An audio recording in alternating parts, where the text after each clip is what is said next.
Greetings, hello, and a very warm welcome to the channel. The sun is shining and the magpie is casting. Coming at you guys right now with a live 1 versus 1 battle featuring spawning in the north. It is going to be the Overcommand West forces of Leiarde.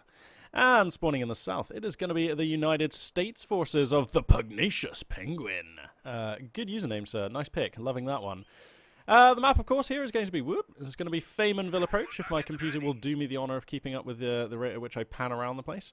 Hopefully that's not going to be a problem moving forwards. Faymanville approach going to be the map here. I'm pretty sure we're all familiar with this one by now. Very nice map. Does tend to lead to some pretty epic late games, actually. Unusually, perhaps, for such a small map.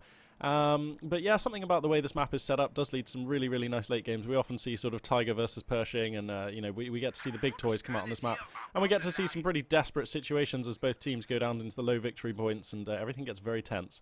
This house in the middle here is pretty much a dream house, but actually, given that it's overcommand against United States forces, the value of this house is decreased significantly since neither of the teams has access to a very early HMG team that they can station in this building. So that's not going to be so much of a deciding factor as it often is.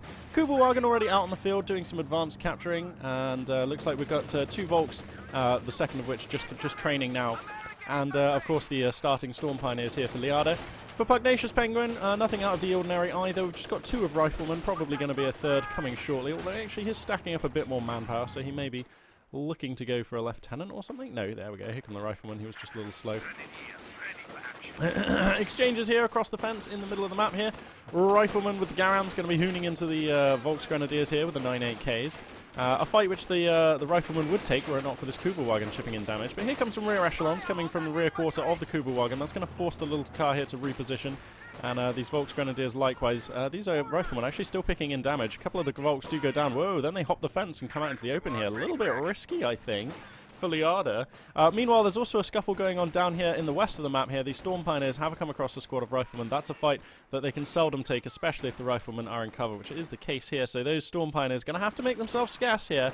And ThePugnaciousPenguin here, trading pretty well. These Riflemen probably going to have to fall back, and that's a nice pickup for the Overcommand player. But a squad of Volks also will have to fall back here, I rather suspect. The echelons are focusing those Volks. Nicely prioritized there by ThePugnaciousPenguin. Some good target fire.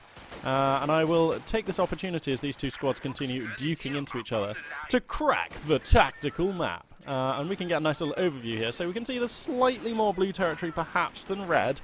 ThePugnaciousPenguin falling slightly behind, but he does have a fuel point connected, which is incredibly valuable, of course. And at this stage in the game, the resource disparity will be fairly minor, and I don't think, so far, will not lead to any pronounced delays in American armor or tech just yet.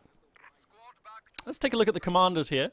Leiarde is going to be running with the Special Operations Doctrine here. He's also got the, who's this guy? The the Breakthrough Doctrine. And, and the Feuersturm Doctrine. Okay, unlikely that we'll see that one, but nice to see it on the roster. Quite the spicy commander there. Good times have been had using and casting that commander. So, I do sort of hope to see him. He is a bit of an underdog commander. Kugelwagen here actually might need to think about relocating. There we go. Looks like Leiarde's on top of it, and the scout car will not be lost. Well, he's actually doing really good damage to these Riflemen as well. Although that's going both ways, and this Kugelwagen is getting forced back now. He probably needs to actually get that out of here and find the Storm Pioneers, who I believe are down here. Yeah, and they're going to come across and repair the scout car. The commanders here for ThePugnaciousPenguin, as there's additional scuffles. Whoa, hang on a second. These 1-star Riflemen here in a bit of a precarious spot, down to 1 last man. ThePugnaciousPenguin seemingly not paying attention. Okay, he gets the Rifleman out of there, but this is a dodgy fallback, as he's going to have to like thread the needle between 10 Volks Grenadiers. So sensibly, he's choosing to run away. But now the Volks are in range, and this Rifleman is getting picked down. Looks like actually Leiarde not pursuing that. I would bring these Volks up. I would try and pincer this for all I'm worth right now. By the way, behind this ThePugnaciousPenguin has gone for Lieutenant, so the BAR-equipped officer squad is on the field, and he's going to have access now to the AA half-track, the HMG team. You know what? I really should know the other thing that captains give you. This is incredibly bad. Oh, of course, the utility car. Derp.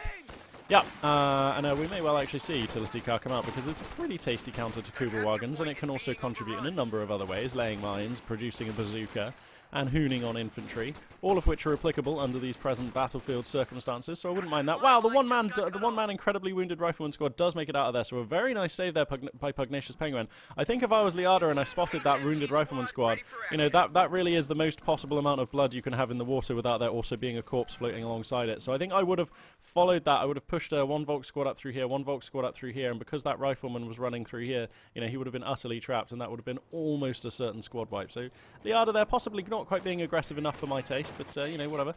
A 50 caliber machine gun team is the controversial weapon of choice here for Pugnacious Penguin. So wow, we're actually going to get a chance to see the American 50 caliber machine gun start chewing up some Axis troops here. That's pretty exciting. Okay, he set it up. I see. He is actually covering these storm pioneers. I was going to say, he seems to have set it up a little far back, but he is actually doing some work with it there. Pugnacious Penguin, we should just take a look at his commanders here. So he's got the mechanized company doctrine. So that's the one which allows him to retrofit refit and like retire and refit. That's what it's called. His armor, so he can like sell tanks effectively. But we normally see that taken earlier on for the utility provided by the WC-51 military truck, so I doubt we're going to see that. He's got the the rifle company, but again, we normally see that taken earlier. Most of the abilities there are available at 2 CPs, although the Easy 8 is still very valuable later on in the game, so that could still be a pick. Finally, he's got the armor company, so that gives him the good old M10 Wolverine and the Bulldozer Sherman and is that pretty much it? Oh, and of course the 240mm howitzer barrage. So yeah, we'll have to see what's going to happen there.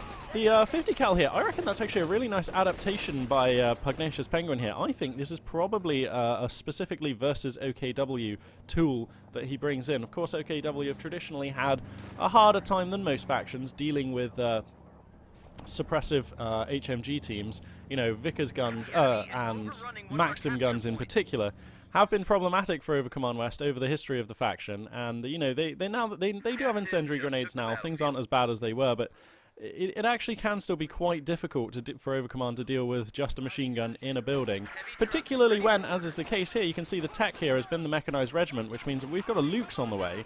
Now, of course, that is very effective against a machine gun platform, but not where that machine gun is defended by anti-tank pieces, which we do now have a captain on the field, you see. So that Lukes may well not answer that 50 cal as well as, I don't know, say a Leig gun or a pair of Leig guns might have done. But, you know, the Lukes is a much more mobile platform. It has a lot more hitting power, you know, so this Lukes should still function very well as long as he doesn't fall foul of the captain that's on the field.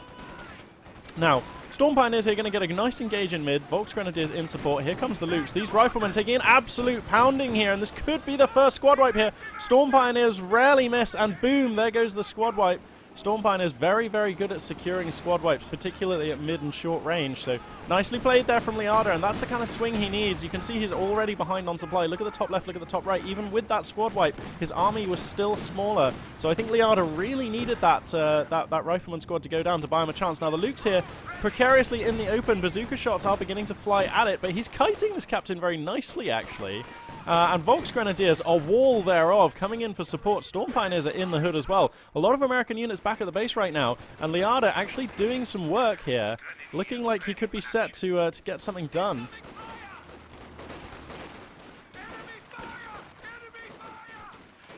These Volksgrenadiers getting set up in a really nice position, utilizing the heavy cover of this wall. This other squad need to just tuck in. They are apparently still in negative cover. And the lieutenant and the rifleman going to get up into point-blank range here. This still counts as negative cover, so this four-man squad of Volksgrenadiers, they will go very precariously positioned, and they are going to fall back. The Lukes, though, is here to punish those American forces, and it's already up to 2/3 of a star of veterancy already, so that's pretty cool. Over in the west here, a stray squad of rear echelon troops are going to be capping a point.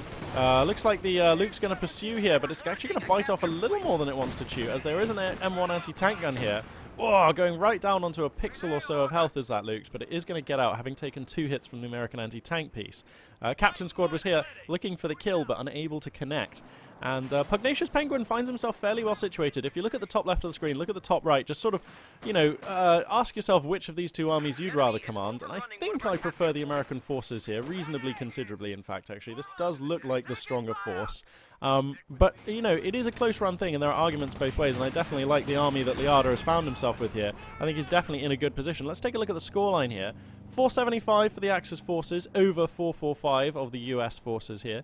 So reasonably close, nothing really to write home about there, and I've definitely seen bigger disparities at the 10-minute mark, which we're just now coming up to. So fair to say, this game has been quite even so far. Looks like Leiarde getting ready for a move out here in the north of the map. The Panzer II and a lot of Volks here going to get an incendiary into this building, forcing the riflemen out. Some of them get cut down on the retreat, and that's a pretty nice pickup there for Leiarde. That has allowed the M1, though, to ascertain the location. Ah, but look, Veterancy 1 has been unlocked, and now the Lukes is going to use cautious movement to come on in here. It's in a precarious location, to be sure, but not taking hits because of using that cautious movement, which I have to say, you see that all the time used on Jagdpanzers, but it is refreshing here to see Leiarde cracking it out on the Panzer II. Very rare that you actually... Oh, look, and he's actually going to get round the arc here. Boom, boom, boom, and come in for some flanking hooning.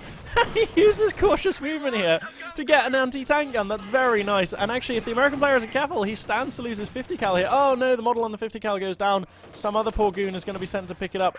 Looks like the 50 cal will escape, but that actually felt close. Looks like the Volks really want this AT gun as well. Oh, this is too risky. You don't want to take this. Oh, they're going to try and salvage. That's very risky. He needs to stop salvaging. Okay, and he does. We lost an infantry unit. As I take a sip on my drink here. And these Volks actually quite low. No danger of a squad wipe, I feel. And it would have been very nice. He needs to focus fire this Lukes, or focus fire this AT gun with the Lukes, or do something. Because if the American player is able to regain that, that will be annoying, to say the least, for the Axis player. Meanwhile, over here in the west, some riflemen getting harassed by a Kubelwagen. We'll just try and keep an eye on that on the mini-map, just see if those forces fall back as the fight goes on. I'm going to keep the camera here covering the exchange in middle. These Storm Pioneers getting perilously low. There's a decent concave of American infantry, but Leiarde is on top of it. Fullback comes down at good time. He's also kiting very nicely with the Lukes. Looks like there was an attempt here to grab the AT gun by American forces, but they were hit by an incendiary grenade. Looks like the Volksgrenadier is going to risk a capture here, but this is so dangerous. Sorry, not a capture, a salvage, but that's so dangerous. If this 50 cal starts shooting on it, it'll just kill them all. Oh god. Yep, and there they go. When you're salvaging, you're incredibly vulnerable. So that 50 cal just gets a squad wipe. That is brutal times for Leiarde, who can ill afford to lose units at this time. And the American player, as you can now see, has a light tank of his own. The Stuart is here.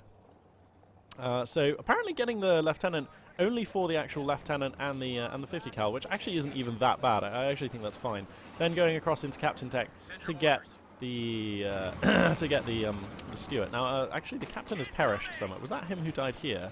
Oh, I think the captain may have remanned the AT gun. Yeah, there are two Zooks here, so I think it was the captain who got burned out a bit by that incendiary, maybe? I think that's actually true. Unfortunately, didn't quite capture that on the camera, for which I apologize, but pretty sure that that's an accurate representation of what went down there. A Puma is going to be the choice. Oh, and I like this a lot from Leiarde.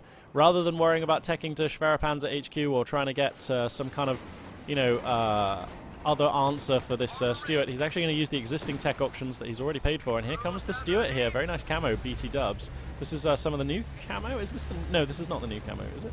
I don't think this is the new camo. Anyway. Yeah, I like the Puma for a number of reasons. It's a very sturdy counter for the Stuart, as long as it doesn't get caught off guard here, which it could do. An anti-tank rifle grenade coming from these riflemen could be a problem, and they note it. They know it. They're going to come in, but there are two Shreks actually backing this Puma up. So I think even if the AT rifle grenade comes down, which it does, bang, there it is. That Puma will be fine. Pardon me. Looks like Leiarde has been investing in the Shreks on his Volks. But I still like this. I still like this Puma. Even so, it's as mobile as the Lukes. It can keep up with the little Panzer II and cover it as the Panzer II massacres infantry. It's obviously very well situated against American light armor such as the Stuart. And let's be fair, the Puma is actually very good against Shermans. And I say this from personal experience. The Puma is actually one of my favorite and most underrated OKW answers for Shermans. Like, it just penetrates at seemingly almost every hit. It has extended range over the Sherman, and it is more maneuverable. Once you get it to 2-3 stars of veterancy, which really doesn't take long at all against American medium armor, that Puma actually can even start bullying the American tanks. In fact, if you look on the channel a long time ago now, a very long time ago, you can see there's a replay of me using a single Puma to take out like 3 or 4 American Shermans in one game. So you can find that game. I believe the map was Stalingrad. But anyway. Puma here going to be taking a hit from the anti-tank gun. The 50 cal here getting hooned down. Looks like this Panzer II Lukes is going to take this opportunity to take the flank here on the AT gun. Stuart's going to reposition to defend, and actually this M1 AT gun gets repositioned. Oh wow, and there's a Wolverine on the field. So it looks like Pugnacious Penguin gone ahead and chosen a commander. It is going to be Armor Company for the American player here. 453 for the Axis player, 409 for Pugnacious Penguin in the US forces. So still pretty close right now, but definitely a slight lead developing for Leiarde and the Overcommand forces. So a Wolverine pairs up with the Stuart very nicely in much the same way that the Puma pairs up with the Panzer II very nicely. Sort of similar reasoning there. But, you know, the more potent side of that combination is definitely the United States version. You know, a Wolverine and a Stuart is a more punchy combo generally than a Panzer II and a Puma, though not by much. So, yep. Again, I find myself preferring this composition from Pugnacious Penguin, who looks to be adding in another 50 cal, and I like this. This 50 cal has been consistent value pretty much. You know, he wiped a squad of Volks with it, and you know, has forced a number of fullbacks out of the Overcommand player. So I think that the 50 cals are a smart investment. I like the choice a lot. I like this line of thinking. So he's going to get a second one. This is going to enable him to impede the Overcommand infantry not only in the middle of the map, but possibly I would recommend putting it probably in this building up at the north. And that actually makes this area of the map reasonably treacherous for the Overcommand player. So, yeah, Leiarde is going to have to think of some kind of response. Oh, sorry, I should pay attention. Looks like he's actually one step ahead of me. He's already gone for the Werferman, so making use of all three of the Mechanized Regiment HQ units. And I have to say, it's actually given him a very well-suited, very capable, well-rounded force here. A very balanced army that he's come up with here. And I really like the inclusion of the Werferman here. That is going to enable him to lay down giant incendiary, you know, well, high explosive rockets and incendiary when it gets the 4-star veterancy, which you never see. But he's going to be able to put down massive rocket barrages. That's what I'm saying. That's the salient point here. The thing that matters here is the giant high explosive metal bombs raining down from the sky. That's the important bit. Anyway, wow, we've got a big fight here. Looks like all of the fuel is going to fight here. Looks like we've got the Wolverine and the Stuart coming in against the Puma and the Panzer II. The Panzer II and the Puma both get stunned and vision ports get blocked. Looks like all kinds of havoc is being played here. The Puma goes down really quickly. The Stuart here moving on, and it looks like they both want a piece here of the Panzer II. All of the Shreks are coming around the south here, and a Rakettenwerfer, but that actually gives the American armor a really clear retreat path. They can just come around here, and oh wow. Oh, that was really nice there for the American player. Okay, finally the Shreks are going to catch some of this American armor here, and there may be some damage dealt. The Rakettenwerfer desperately wheeling around. A 50 cal is in support, though, beginning to suppress all these forces, which are also very low on models now, having taken a lot of damage, and I think the American armor may well just escape here, which would be absolutely fantastic for Pugnacious Penguin. That fight actually worked out very well for him, simply because Leiarde sent all of his AT round here, whilst the American army kind of went up here. It was a little sort of like ring around the rosy they were playing there with each other. Oh, he might get the Wolverine here. Yeah, he does get the Wolverine. Okay, so that probably evens this out. The Stuart escapes. It's going to need repairs, but with the loss of the Wolverine, that is a pretty big deal for the American player. Let's just take a look at the army sizes here. 45 for the United States forces. That's minus the Stuart, though. And 47 for Leiarde, so fairly even here. This Werferman, I don't think... Oh, it has revealed itself. Okay, and there's a line of craters here. Looks like it only hit... oh, no, it did kill 4 American infantry, so definitely a worthy barrage there. These 250 cals, though, giving the Axis forces hell here in mid. And this is what I meant. Like, the 150 cal was already doing well. 2 is actually quite a prickly proposition. And it seems that Pugnacious Penguin, not deploying one up to the north, as I suggested, might be the most optimal line of play. He's actually going to deploy them both into mid there, where they were able to support his armoured push. So that was pretty cool. I'm liking the decision-making here from the American player. Oh, that's Stuart getting a triple kill for a squad wipe. Very unlucky there for Leiarde. His infantry looking very battered, and his army, with the loss of that Volksgrenadier squad, looking perilously small. He has enough manpower to replace the Volks very soon if he wants to, but the question is, will he? As I just take a sip here on my drink. I'm trying to think what the best choice is here for Leiarde. I mean, he has the fuel to go for Schwerpanzer HQ if he wants. And he has the manpower to go for some additional squads here. He hasn't chosen a commander. This is very, very difficult. I almost think his best bet is to throw a Schwerpanzer HQ. Oh no, it's going to be too slow. Very nice Werferman hits here, though. Killing another 2 American infantrymen. Off of the 50 cal team. But yeah, as I was just saying, I think that the best choice here for the Overcommand player could be maybe... This is... my concern with the plan I'm about to suggest is that it will take too long, but if he throws a Schwerpanzer HQ somewhere safe, like, you know, right back towards in his base, and then chooses special operations doctrine, goes for oversoldaten with STG-44s. He does have the munitions for the infrared STG-44s. That'll give him an option to take on these HMG teams at long range, as well as the riflemen. I don't know, it all just takes too long, and that's far too manpower intensive though. I mean, I'm thinking 2 squads of oversoldaten, that's like 800 manpower alone. So I don't think that's actually going to work. Although he has gone for the special operations doctrine. We'll have to see if he's going to be able to convert any value out of that. The capture point is under attack. But seems like okay. Looks like probably with that in mind, looks like okay. No, he has. But I was going to say, if he goes for the special operations doctrine, he can just try and save for a command panther, right? Like that's a line he can try and play. But it looks like he's going to buy the truck as well, so that says to me he's probably not going to try and save for the Command Panther because he's going to spend 120 fuel on the Schwer Panzer HQ. Anyway, Kubelwagen capping up to the north. I don't like clustering your infantry this much when you're playing against somebody who you know has a couple of 50 cals on the field. This is very risky stuff here from Leiarde. And also, if you look at the minimap in the bottom left, in fact, I'll crack the TAC map and you can see the story, very much the map is turning incredibly red everywhere. So the American player really is pouncing on this opportunity to bully the forces of Leiarde and claim the map. So, I mean, look at this. The American player has 36 fuel, 36 munitions income. Leiarde for the Axis forces +7 and +11 only. So that's not looking so great. And here comes a bulldozer Sherman, and there's not really a firm answer for this. There are 3 Panzer. Uh-oh, they're so clustered. Uh-oh, oh no. Oh no, this bulldozer round could be big. It's going to miss. Okay, that was a big miss. If that shell had landed like here, that could have been utterly brutal. But I mean, the trouble with this lineup here, 3 Panzerschrecks does a good job against like armor generally, but a bulldozer Sherman is very potent against infantry. And there's a Stuart backing it up, not to mention 250 cals. So, pardon me, these infantry-based answers to tanks, and that includes this Rakettenwerfer, actually a little bit sketchy. Now, Leiarde does have quite a lot of munitions, manpower, and I'd love to see him get another Rakettenwerfer, owing to the fact that they can initialize camouflage mode. They're actually reasonably good at helping against Stuarts and even the bulldozer Sherman, despite being quite fragile to them, because they'll always get that first shot in. Well, all being well, they'll get that first shot in anyway. So I think I do like going for another. Okay, yeah. So another Rakettenwerfer is the choice here from Leiarde. So that seems good according to me. But I mean, there's no doubt that the Overcommand player here firmly on the back foot. And did he ever establish that Schwer Panzer HQ? No, he didn't. So he still has the Schwer Wehrmacht Schlepper truck ready to construct into that building at a moment's notice. He has the resources, but I think he may actually be saving for the Command Panther. And you know what, actually? I mean, he knows that Pugnacious Penguin has gone for this commander, right? So, because he's seen the Wolverine, he's seen the Bulldozer, like, it can't be anything else. So, if Leiarde here just saves for the Panther, like, that's actually pretty dominating. A Command Panther against Shermans is really good. A Command Panther pretty handily beats M10 Wolverines as long as you don't fall asleep. You know, microing it. So I actually think that the Command Panther could be really strong here. The only thing you'd have to worry about is actually, you know, that would pretty much force Pugnacious Penguin to get a major, which you never want to do when you've chosen this commander, and then go for Wolverines if he wants a solid chance at taking out the Panther.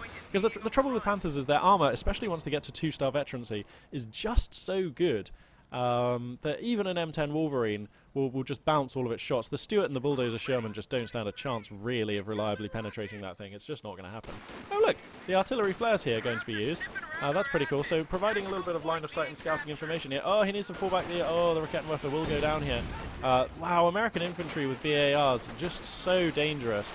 Look at the damage here, just chewing into these guys. Here comes a Werferman barrage though. Boom, boom, boom, boom, boom. Oh, but the American player Pugnacious Penguin, a timely fallback command coming down there. Very nice, and that will save the 50 caliber team from being exposed to any high explosive rockets landing on them. So that's very nice there. Pugnacious Penguin just playing this game very safely, I think, actually. Forcing the Axis player to try and spread his forces. I mean, by taking this much of the map, and like, if we select Leiarde here, let's select Leiarde and then turn on Fog of War. Like, hello, Leiarde, please. There we go.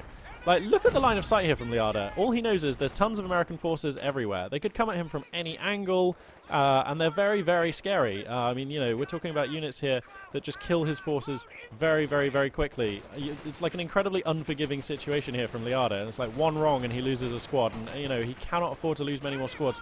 These Volksgrenadiers here. Uh-oh. Oh, no. The 240mm howitzers get called in on the base. Oh! that was 2 squads of Volks Grenadiers just got vaporized. I think it was 2. All of the medics appear to have been slain in that barrage as well. Here comes the next shell. Okay, that one landing a little wide, but I feel like the damage has already been done here. Leiarde very much on the ropes now. I'm not even sure that he'll be able to hold on for this Panther. I don't think so. He needs to replace this infantry right now, and then he's not going to have the manpower. I mean, we'll see as more 240mm howitzer shells just come flailing in. A very scary position for any Axis player to be in. And we've all been here. Anyone who plays Overcommand has been here, where you're just pinned back against your base buildings because they're so essential to your defensive strength. And you know, you feel like there's very little you can do because, you know, indirect fire. If as an allied player, anytime you can get indirect fire to hit the Overcommand player's battle group at HQ, you are almost always coming up trumps. You are almost always making life hell for the Axis player in those circumstances. So it's just a very good thing to be doing. Anyway, Werferman here is going to take a barrage. The Axis player is down at 63 points. A triple cap has been established now for some time by ThePugnaciousPenguin. So 60 points under 409.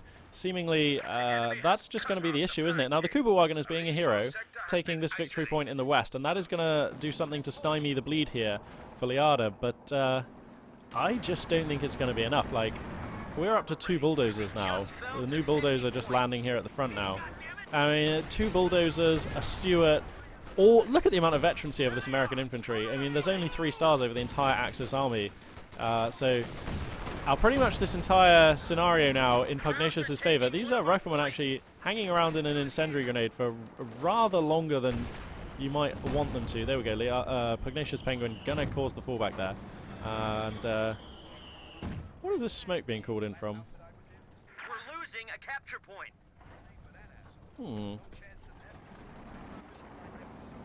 Well, somebody calling in a smoke. Oh, was that the Sherman smoke? Right, that was Sherman smoke. Okay, so Sherman smoke there being used to deny the line of sight on these Rakettenwerfers. The bulldozer Sherman. Oh, just wipes the 2 Rakettenwerfers. Just comes on in there, plants a plum old shell into the middle of them, boom, wipes them. Wow.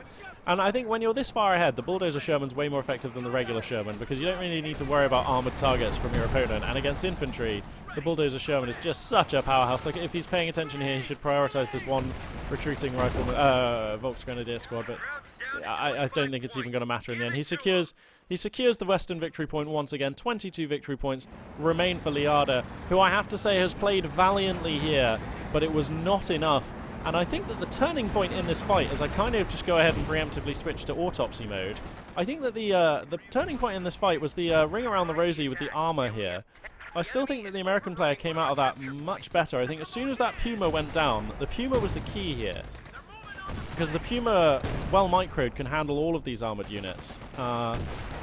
So losing that Puma was massive, and not punishing the American player by taking out the Stuart and the Wolverine. He got the Wolverine, but it felt like that was a shaky pickup, and then the Stuart just got away scot-free. And then, on top of losing the armoured edge, then the infantry might just... I mean, the American player basically got weapon racks, and BARs will always... BARs on American troops will always massacre Volks Grenadier-based infantry lineups. You need Oversoldaten or something with a bit of spice, or like, you know, LMG 34s, or what are they, HMG 34s, or something. You need an edge if you want to take on American infantry with overcommand infantry, because, you know, in the late game, once that American infantry gets its veterancy and gets its BARs, it just kills the Axis infantry so fast that the Axis infantry, well, Volks Grenadiers definitely scarcely have a chance to deal any damage. So with the armored edge lost and the infantry fight rapidly sliding away, Leiarde there was backed into a very harsh position, and if the turning point was this ring round the rosy fight here, then the nail in the coffin was the 240mm howitzer barrage, particularly this shell here, which wiped out pretty much all of the veterancy and Panzerschrecks that remained on the Volks Grenadiers. And as I've said before, if you start losing your core infantry with Overcommand, specifically the Volks Grenadiers, with their veterancy and Panzerschrecks, it's very, very, very hard to achieve anything or come back in the game. So, absolutely savvy play here from ThePugnaciousPenguin.